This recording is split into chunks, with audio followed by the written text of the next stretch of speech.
I do have some bad news for Tether. I'm going to get into that, but first we have this. 13 years ago, you could have bought Bitcoin for $5.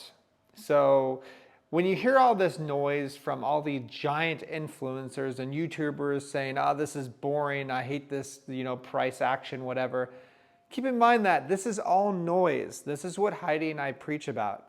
Like, just calm yourself down, realize this is totally normal in the crypto space, this 6-month accumulation phase, and eventually we're gonna bust out. But until then, just relax.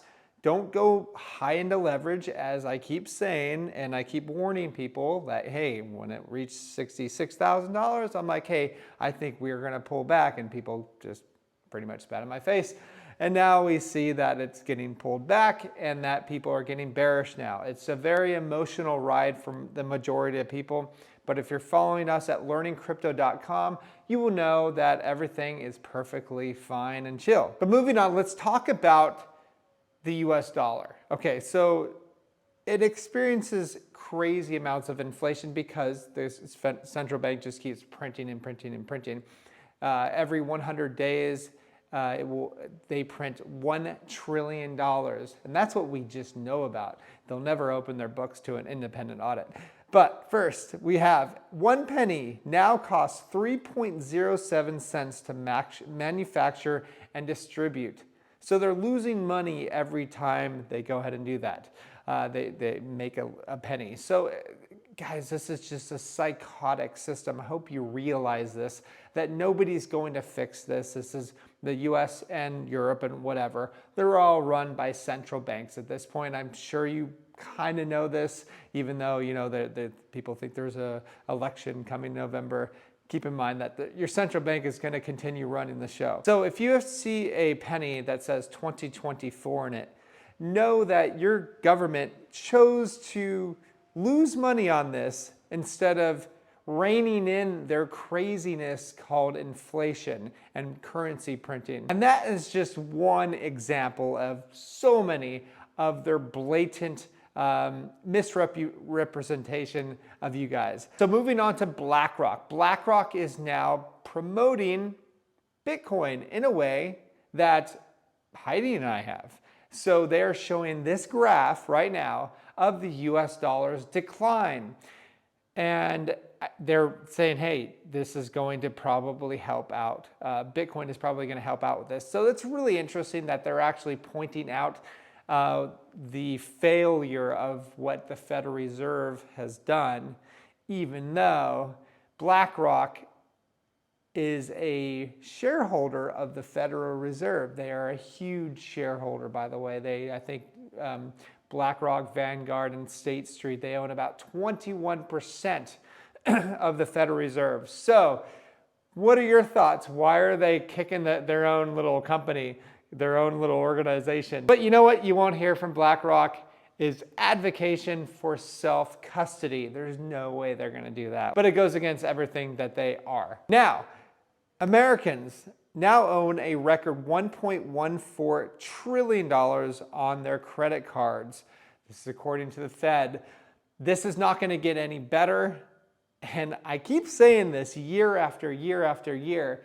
It's just not going to get any better. That is why it's really important to educate yourself, to watch channels like this and many others that understand money, that have been in this space for well over 2 cycles. If you're not listening to people that have been over in this space for over 2 cycles, you're probably doing yourself a disservice, because you're going to want to follow people that understand this space a lot more than some new person that might be a little bit emotional. The main benefit of this is that you invest in sound money and you gain generational wealth, which is really important nowadays, especially when they're coming out with CBDCs, central banks.